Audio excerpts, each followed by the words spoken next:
Bonjour à tous, je suis ravi d'être avec vous pour vous expliquer un petit peu comment on a pris aujourd'hui le virage de l'IA à la SNCF au service de notre performance.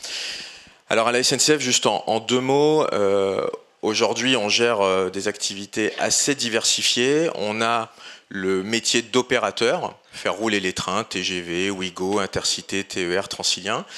On a le métier de gestionnaire d'infrastructure, donc par exemple les gares, donc le pilotage des 3500 gares en France.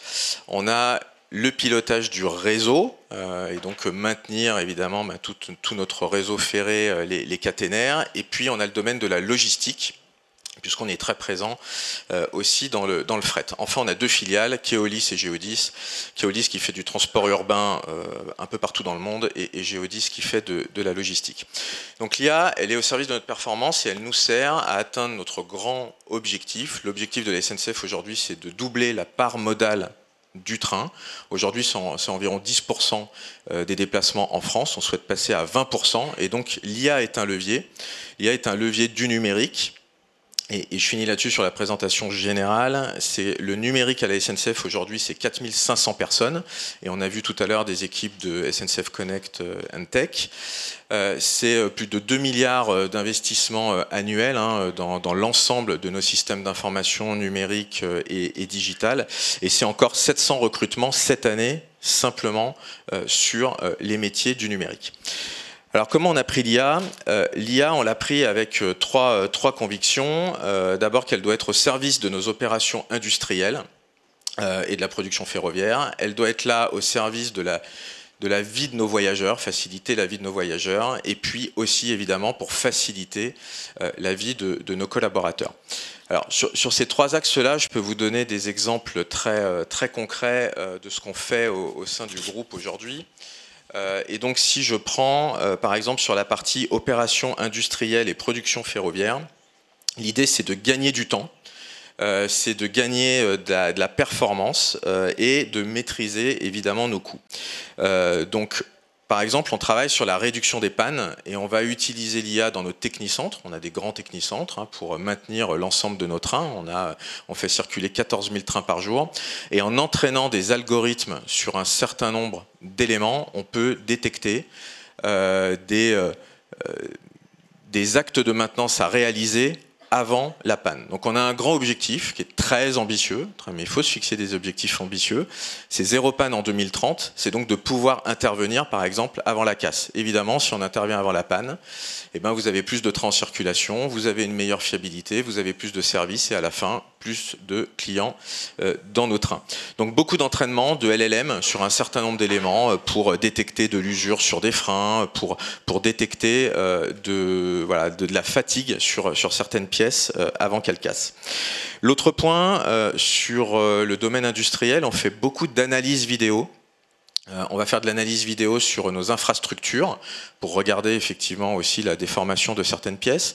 Mais on va par exemple traiter des images satellitaires sur la végétation. Donc aujourd'hui, avec de l'IA, on traite des images satellites qui nous permettent d'intervenir sur la végétation de la même façon, avant qu'elle pose problème, avant de tempêtes comme celle annoncée de demain, pour éviter que des arbres tombent par exemple sur les voies. Et donc de plus en plus, on fait de l'IA sur la vidéo. Je vous ai parlé de la végétation, je vous ai parlé de l'observation de certaines pièces. On en fait aussi évidemment dans le domaine voyageur, par exemple pour les bagages abandonnés. Qui a un gros problème de régularité, et donc là on essaye aussi de détecter des bagages abandonnés, de retrouver vite le propriétaire avant que ça ait un impact sur la circulation. Enfin, toujours sur la production ferroviaire, on se sert de l'IA pour optimiser nos plans de transport. Aujourd'hui, quand vous avez un incident, on doit reconfigurer un plan de transport, donc on doit changer donc l'ordonnancement des trains, et il y a plein de contraintes parce que le train est pas au point où il était attendu, les équipes de chefs de bord n'étaient pas au point attendu, les conducteurs n'étaient pas au point attendu, et donc l'IA nous aide aussi à régénérer plus rapidement des plans de transport.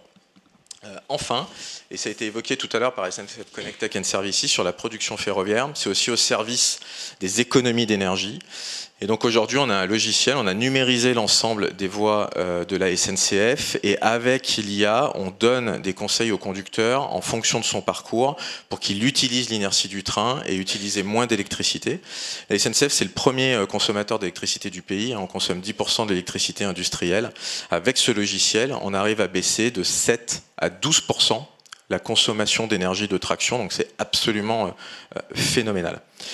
Sur le deuxième axe, faciliter la vie de nos voyageurs, l'IA elle nous permet d'adapter l'offre, puisqu'évidemment on travaille sur des prévisions de trafic.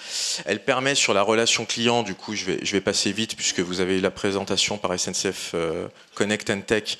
On traite évidemment des sujets de réclamation client, on essaye d'automatiser un certain nombre de réponses et puis de proposer des réponses à nos conseillers. On a installé aussi des bornes interactives. Par exemple en Gare du Nord, en partenariat avec Meta, en utilisant leur dernier modèle open source, vous avez une borne avec un avatar en Gare du Nord qui permet de vous renseigner en temps réel et en plusieurs langues sur les conditions de circulation, sur comment faire pour aller au Stade de France. Et donc aujourd'hui avec CLLM, on est capable d'avoir évidemment des chatbots, des avatars qui répondent de façon beaucoup plus précise. On a de la gestion de l'affluence, on observe encore les vidéos pour donner des indications, par exemple à nos voyageurs sur le RERB, sur où se positionner sur le quai pour arriver sur les voitures où il y a le moins de monde. Enfin, pour les collaborateurs, et c'est extrêmement important, c'est leur donner des outils qui leur simplifient la vie. Et donc on a travaillé sur deux axes, des outils utiles dans certaines situations. Je peux prendre un exemple, on a lancé Trad SNCF cet été.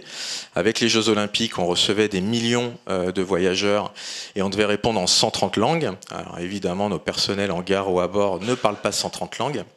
Et donc on a entraîné en utilisant différents LLM, ces modèles sur du vocabulaire SNCF, puisque les traducteurs existaient bien sûr avant, mais là on l'a entraîné sur du vocabulaire SNCF, sur tous les noms de gares en Île-de-France, sur tout ce qui concerne en fait le domaine ferroviaire, et en temps réel, nos agents pouvaient échanger.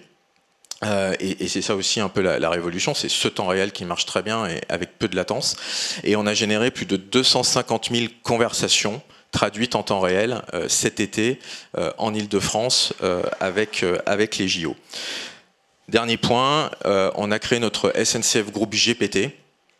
SNCF Group GPT, ça vous donne un peu les mêmes fonctionnalités que ChatGPT, mais sur des espaces sécurisés, ce qui permet à nos collaborateurs de charger des documents, de faire de la comparaison, de sortir des analyses de chiffres. On a décidé de le faire pour donner cet espace sécurisé et pouvoir travailler sur nos documents.